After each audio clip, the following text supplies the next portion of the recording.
Hello student, very good morning. स्वागत है आपका हमारे चैनल अपेक्स करियर पॉइंट पे। तो आज हम मैथ का चैप्टर स्टार्ट करने वाले हैं। चैप्टर का नाम है हीरोज फार्मूला। तो हीरोज फार्मूला यानी कि हीरोज एक मैथमेटिशियन था जिन्होंने ये कंसेप्ट दिया था, ठीक ना। हीरोज फार्मूला जो कि जिससे हम लोग क्या फाइंड आउट करते हैं, इसका बेसिक कंसेप्ट क्या है, ये आज हम लोग जानेंगे, ठीक ना। स्टार्ट करते हैं आज इसके बेसिक कंसेप्ट से, ठीक है। पहला बात क्या है कि अगर हम लोग एरिया ऑफ ट्रायंगल निकालते हैं, ठीक ना, तो ट्रायंगल कितने तरह के होते हैं। ये हो गया right angle triangle, right angled triangle, यहाँ पे 90 डिग्री होना चाहिए, ठीक है। इस तरह से अगर रहे, ठीक है, अगर ये दोनों साइड इक्वल हो तो इसको बोलते हैं आइसोसेलेस ट्रायंगल, ठीक ना। और अगर तीनों साइड इक्वल हो जाए, ये और ये और ये, तो इसको हम लोग क्या बोलते हैं, इक्विलेटरल ट्रायंगल, ठीक है। अब देखिए कि अगर राइट एंगल ट्रायंगल है, हमको इस तरह से राइट एंगल ट्रायंगल दिया हुआ है, तो ये हम लोग का बेस कहलाता है, ये परपेंडिकुलर कहलाता है और ये हाइपोटेनस कहलाता है, ठीक है। तो इसको हम लोग, ये जो परपेंडिकुलर है, इसको हम लोग हाइट भी लेते हैं। तो कभी कभी हाइट और हाइपोटेनस में मतलब कंफ्यूज नहीं करना है, ठीक है। तो अगर हम लोग राइट एंगल ट्रायंगल का अगर एरिया निकालते हैं, इस इस ट्रायंगल का एरिया निकालते हैं, क्या होता है, हाफ इंटू ये बेस जो है, ये बेस इंटू ये जो हाइट है, जिसको परपेंडिकुलर हाइपोटेनस नहीं होता है, तो half into base into height होता है क्या, ट्रायंगल, राइट एंगल ट्रायंगल का एरिया, ठीक है। इसी तरह अगर हम लोग इक्विलेटरल ट्रायंगल का लेते हैं, इस तरह से इक्विलेटरल ट्रायंगल का लेते हैं, तो क्या होता है, √3/4 इंटू ए स्क्वायर, क्योंकि ये भी ए है, ये भी ए है, ये भी ए है, मान लेते हैं हर साइड को, ठीक ना। तो ये आपका क्या कहलाएगा, एरिया कहलाएगा, ठीक ना, किसका, इक्विलेटरल ट्रायंगल का। तो बहुत सारे अगर इस तरह से बन जाए, अगर देखते हैं इक्विलेटरल ट्रायंगल नहीं, इस तरह का ट्रायंगल है, देखिए यहाँ पे, तो ये और ये तीनों अलग अलग है, तो ये ए मान लेते हैं, ये बी मान लेते हैं, सी मान लेते हैं, तो अलग अलग अगर साइड हो जाए तो क्या कंडीशन होगा, ठीक ना। तो इसके लिए क्या किया है, हीरोज नाम करके एक मैथमेटिशियन ने इसके लिए कंसेप्ट दिया, ठीक ना, जिसको हम लोग क्या कहे हैं, हीरोन्स हीरोन्स फार्मूला, ठीक ना, हीरोन्स फार्मूला। और ये फार्मूला के थ्रू हम लोग इसका एरिया निकालते हैं। तो सबसे पहले हम लोग क्या करते हैं, जो बेसिक चीज़ है उसको पढ़ते हैं, क्योंकि क्वेश्चन बेसिक चीज़ से भी आता है, बेसिक कंसेप्ट से भी आता है। तो स्टार्ट करते हैं आज का। फर्स्ट क्वेश्चन क्या कहा है, क्वेश्चन कहा है कि the area of a triangle with base 8 centimetre, base दिया हुआ है, b is equal to 8 centimetre दिया हुआ है, and height, height is equal to कितना दिया हुआ है, 10 सेंटीमीटर दिया हुआ है। तो हम लोग क्या जानते हैं कि जिसका बेस और हाइट रहता है तो एरिया क्या होता है, area is equal to half into base into height होता है। तो क्या हो गया, हाफ इंटू बेस की जगह कितना दिया हुआ है, 8 दिया हुआ है, इंटू हाइट की जगह 10 दिया हुआ है, ठीक है। तो हम लोग इसको कट करते हैं, तो क्या हो गया, 2 1 जा 2, 2 4 जा 8, that is equal to 4 into 10 बच जाएगा, is equal to 40 centimetre square हो जाएगा, ठीक है। तो ये जो एरिया बना है इसका 40 सेंटीमीटर स्क्वायर हो जाएगा फर्स्ट का, ठीक है। तो इसका आंसर हो जाएगा ऑप्शन नंबर जो डी है वो करेक्ट हो जाएगा, कितना, 40 सेंटीमीटर स्क्वायर, ठीक है। आते हैं नेक्स्ट क्वेश्चन पे। नेक्स्ट क्वेश्चन क्या कहा है, कहा है कि the base of the right angle triangle is 8 centimetre and hypotenuse is 10 centimetre, it's area will B, ठीक ना। देखिए इस तरह से ट्राइंगल दिया हुआ है, हाइपोटेनस 10 दे दिया है और ये 8 दे दिया है, तो हमको क्या दिया हुआ है, इसका हाइट नहीं दिया हुआ है, तो हम लोग हाइट निकालेंगे, यानी परपेंडिकुलर निकालेंगे पाइथागोरस थ्योरम से। तो P is equal to √h² minus b square होता है, ये फार्मूला है, ठीक ना। एक्चुअल फार्मूला क्या है, हाइपोटेनस, देख लीजिए एक फार्मूला बताते हैं। पाइथागोरस थ्योरम क्या था, पाइथागोरस थ्योरम,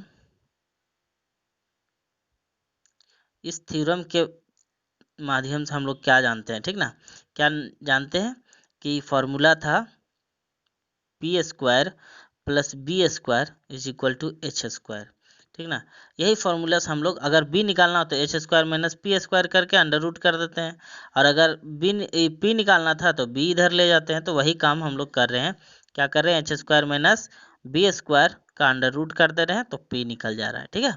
ये बेसिक चीज़ था इसका।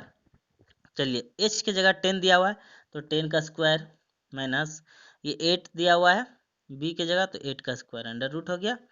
अब इसको जब सॉल्व करेंगे तो 10 का स्क्वायर यानी 10 इंटू 10 माइनस 8 इंटू 8 हो जाएगा, 8 का स्क्वायर अंडर रूट में हो गया तो 10 इंटू 10 100 माइनस 8 8 जा 64 और ये घट के कितना हो जाएगा 36 रूट में। ठीक है, अब 36 रूट में है यानी इसको हम कैसे तोड़ेंगे सो देखिए, तो क्या लिखेंगे 36 को हम लोग लिख सकते हैं अंडर रूट 6 इंटू 6 36 के लिए, तो 2 के बदले हम लोग 1 बाहर निकालते हैं जब भी अंडर रूट का बाहर निकालते हैं तो कितना हो गया इसका हाइट जो बना अब यानी परपेंडिकुलर यानी इसी को हाइट कहेंगे, हाइट कितना बन गया है 6 सेंटीमीटर। ठीक है, अब हम लोग एरिया निकालेंगे, area of right angle triangle is equal to half into base into height, तो हाफ हो गया। अब बेस की जगह कितना दिया हुआ है 10 नहीं 8 दिया हुआ है, 8 दिया हुआ है इंटू हाइट कितना निकाले अभी हम लोग 6 निकाले तो 2 4 जा 8 हो गया तो 4 इंटू 6 बच गया तो 4 6 जा 24 हो गया। ठीक ना, तो आंसर होगा 24। देखिए ऑप्शन नंबर जो डी है ये करेक्ट आंसर है 24 है। ठीक है, नेक्स्ट क्वेश्चन आते हैं। नेक्स्ट क्वेश्चन क्या कहा है सो देखिए, बोलता है a triangle A B C in which A B is equal to A C है। ठीक है, इस तरह से एक दिया हुआ है ए बी सी दिया हुआ है, इस तरह से एक ट्राइंगल है, मान लेते हैं ए बी सी है। बोलता क्या है कि A B is equal to A C है, ये दोनों इक्वल है। ठीक है, अब बोलता है एंगल ए 90 डिग्री का है, हम लिखेंगे क्या angle A is equal to 90 degree है, मतलब राइट एंगल ट्राइंगल बन गया। तो बोलता है हैज़ एन एरिया ऑफ, मतलब ये दोनों अगर इक्वल है मतलब कितना इक्वल है 4 सेंटीमीटर का, मतलब ये भी 4 हो गया तो आपका ये भी 4 हो गया। अब इसका एरिया आसानी से निकाल सकते हैं हम लोग, क्या है राइट एंगल ट्राइंगल के लिए area is equal to half into base into height. ठीक है, तो हाफ की जगह हम लोग हाफ लिख दिए, बेस की जगह 4 लिख दिए, हाइट की जगह भी 4 लिख दिए, तो 2 2 जा 4 कट गया है तो 2 into 4 that is equal to 8 centimetre square हो जाएगा करेक्ट आंसर। तो ऑप्शन नंबर जो है यहाँ पे ए हो जाएगा आपका राइट आंसर। ठीक है, आते हैं नेक्स्ट क्वेश्चन पे। क्वेश्चन क्या क्या कहा है कि if the side of a equilateral triangle is 4 centimetre, equilateral triangle देखिए यहाँ पे इस तरह से दिया हुआ है, ये और ये तीनों सेम है that is 4 centimetre, then its area will be. तो हम आपको क्या बताए थे इक्विलेटरल ट्रायंगल का एरिया निकालने के लिए कैसे बताए थे कि √3/4 इंटू साइड का स्क्वायर, यही ना होता है इक्विलेटरल ट्रायंगल का, इक्विलेटरल ट्रायंगल का यही था फॉर्मूला। ठीक है, तो क्या है √3/4 इंटू साइड की जगह 4 दिया है ना तो 4 इंटू 4 हो जाएगा, तो ये 4 और ये 4 कट जाएगा तो कितना बचेगा 4 इंटू √3, 4√3 सेंटीमीटर स्क्वायर हो जाएगा। देखिए ऑप्शन नंबर जो आपका फर्स्ट है यही आपका करेक्ट आंसर है, बहुत ही आसानी से बन रहा है, ये आपका बेसिक चीज़ है। फिर हम लोग हीरोन्स फार्मूला पे चलेंगे। ठीक है, क्वेश्चन का क्या कहा है इसको ध्यान देना है। नेक्स्ट क्वेश्चन कहा है if the perimeter of the equilateral triangle is 24 metre. ठीक ना, इक्विलेटरल ट्रायंगल इस तरह से दिया हुआ है, इसका perimeter this plus this is equal to दिया हुआ है 24 सेंटीमीटर। पेरीमीटर का मतलब जैसे मान लेते हैं ए बी सी, तो क्या हो गया A B plus B C plus A C, ये तीनों मिला के दिया हुआ है 24, यहाँ से यहाँ तक डिस्टेंस फिर डिस्टेंस यहाँ तक। ठीक है, तो इस तरह से दिया हुआ है। अब हम लोग क्या करेंगे, ये 24 सेंटीमीटर दिया हुआ है, इट्स एरिया विल बी, तो एरिया निकालना है तो पहले हम लोग क्या करेंगे कि एक साइड जब भी निकालना हो तो 24 बाय टोटल साइड कितना है 3 है, कट कर दिए तो कितना हो गया 8, मतलब क्या हो गया है कि ये जो इक्विलेटरल ट्रायंगल का साइड कितना हो गया ये 8 हो गया, तो ये भी 8 हो जाएगा ये भी 8 हो जाएगा। अब फॉर्मूला क्या है इक्विलेटरल ट्रायंगल का निकालने के लिए area, area is equal to √3/4 into side into side यानी ए स्क्वायर था यही ना, साइड इंटू साइड, और साइड कितना है 8 सेंटीमीटर निकल गया अभी हम लोग। ठीक है, तो हम लोग इसको पुट करेंगे यहाँ पे √3/4 इंटू साइड निकला है 4 इंटू 4, कट करेंगे 4 2 जा 8, मतलब क्या हो गया, 8 × 2 = 16 और √3 बच गया, यानी कि ये हो जाएगा 16√3 सेंटीमीटर स्क्वायर। अच्छा, मीटर में दिया हुआ है तो मीटर स्क्वायर हो जाएगा यहाँ पे, मीटर स्क्वायर। तो 16√3 ऑप्शन नंबर बी देखिए, ये आपका है करेक्ट आंसर। ठीक है, नेक्स्ट क्वेश्चन पे आते हैं। नेक्स्ट क्वेश्चन क्या कहता है, कहा है कि the length of the each side of an equilateral triangle having an area of 25√3 will be. तो हम लोग क्या करेंगे कि इक्विलेटरल ट्रायंगल का पूछा है कि लेंथ पूछा है कि इस साइड का लेंथ कितना होगा और एरिया दे दिया है। बात को समझिएगा, देखिए हम इसको आपको समझा दे रहे हैं। इस तरह से एक इक्विलेटरल ट्रायंगल है, मान लेते हैं इक्वल है सब, और इसका एरिया दिया 25√3 दिया हुआ है, सेंटीमीटर स्क्वायर में दिया हुआ है। तो ये आपका एरिया दिया हुआ था, एक साइड कितना हो जाएगा। तो हम लोग क्या जानते हैं, फॉर्मूला पुट करेंगे, एरिया इज इक्वल टू कितना हो जाएगा, 25√3 हो जाएगा। और एरिया हम लोग कैसे निकालते हैं, इसका एरिया क्या होता है, √3/4 इंटू साइड मतलब a² इज इक्वल टू 25√3 हो गया, √3 और ये √3 कट जाएगा, तो a² इज इक्वल टू 25 × 4 हो जाएगा, that is a is equal to 100 हो जाएगा। ठीक ना, a² इज इक्वल टू 100 हो गया। अब देखिए a² इज इक्वल टू 100 हो गया है ना, तो a इज इक्वल टू √100 हो गया है। तो हम लोग a इज इक्वल टू √100 को कितना लिख सकते हैं, 10 × 10 लिख सकते हैं। तो a इज इक्वल टू कितना हो जाएगा, 10 सेंटीमीटर हो जाएगा। ठीक ना, a का वैल्यू हो जाएगा 10 सेंटीमीटर। तो इस तरह से हम लोग क्या लिखेंगे, एक साइड हो गया हम लोग का 10 सेंटीमीटर, तो इसका ऑप्शन नंबर ए ही हो जाएगा करेक्ट आंसर। ठीक है, नेक्स्ट क्वेश्चन पे आते हैं।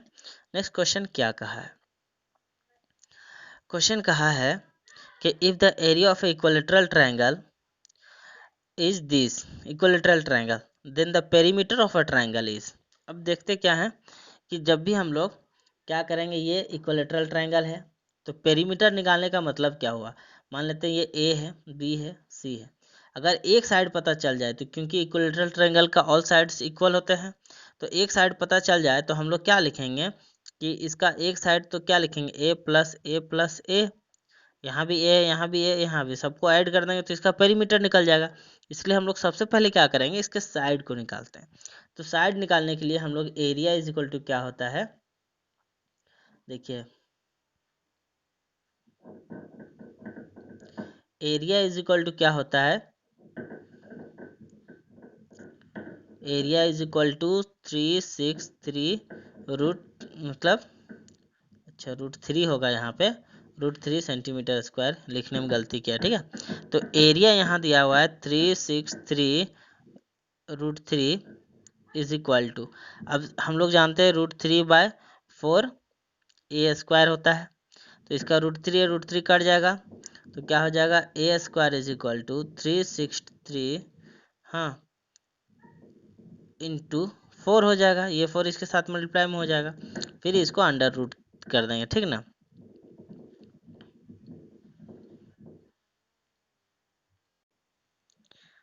हाँ तो स्टूडेंट यहाँ पे हम लोग देख रहे हैं ना, ये रूट नहीं है। ठीक ना, ये सिर्फ एरिया दिया 363 सेंटीमीटर स्क्वायर, यानी एरिया इज इक्वल टू हम लोग जानते हैं √3/4 a² होता है, एरिया दिया है 363। ठीक ना, इज इक्वल टू √3/4 a²। ठीक है, अब इसको हम लोग सॉल्व करते हैं, इस पार्ट को सॉल्व करेंगे तो कैसे सॉल्व करेंगे ये ध्यान दीजिए। क्या हो जाएगा, a² इज इक्वल टू हो जाएगा 363 और नीचे 4 था तो अब ऊपर आ गया और √3 नीचे आ गया। ठीक है, अब क्या करेंगे हम लोग, इसको a जब निकालेंगे तो इसको a इज इक्वल टू क्या हो जाएगा,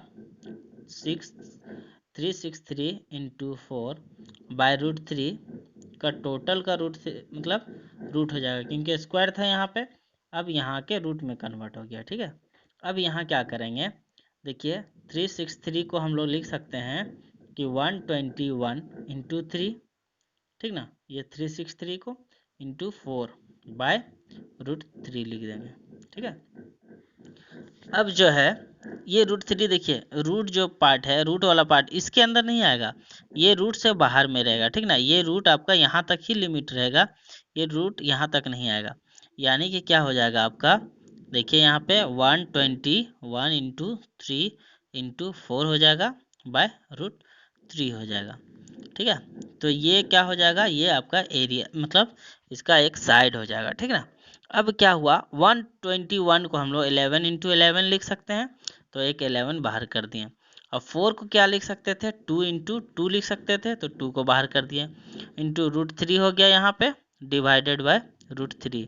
ये जो नीचे है इसको थोड़ा क्लियर कर देते हैं। 11 इंटू 11 के लिए हम लोग एक 11 निकाल दिए थे, 11 निकाले थे और 2 निकाले थे, इंटू √3 कर दिए थे, डिवाइडेड बाय √3 कर दिए, तो ये एक साइड हो गया, तो ये रूट कट गया था, तो a इज इक्वल टू 22 हो जाएगा, ठीक है। तो यहाँ से हम लोग क्या किए हैं कि a का वैल्यू निकाल दिए 22, लेकिन एक्चुअल में क्वेश्चन पूछा है पेरीमीटर, तो a होता है तीनों, अगर हम लोग इस तरह से जोड़ दें तो ये और ये तीनों जोड़ना पड़ेगा, तो जोड़ के हम लोग 22 + 22 + 22 कर दिए, कितना हो जाएगा 66 सेंटीमीटर हो जाएगा इसका पेरीमीटर। तो देखिए यहाँ पे पेरीमीटर भी 36 लिखा है, तो ये इसका आंसर हो जाएगा एक्चुअल में, क्या हो जाएगा आपका 36 नहीं 66 सेंटीमीटर स्क्वायर हो जाएगा, यहाँ एरर है, ठीक ना। आते हैं नेक्स्ट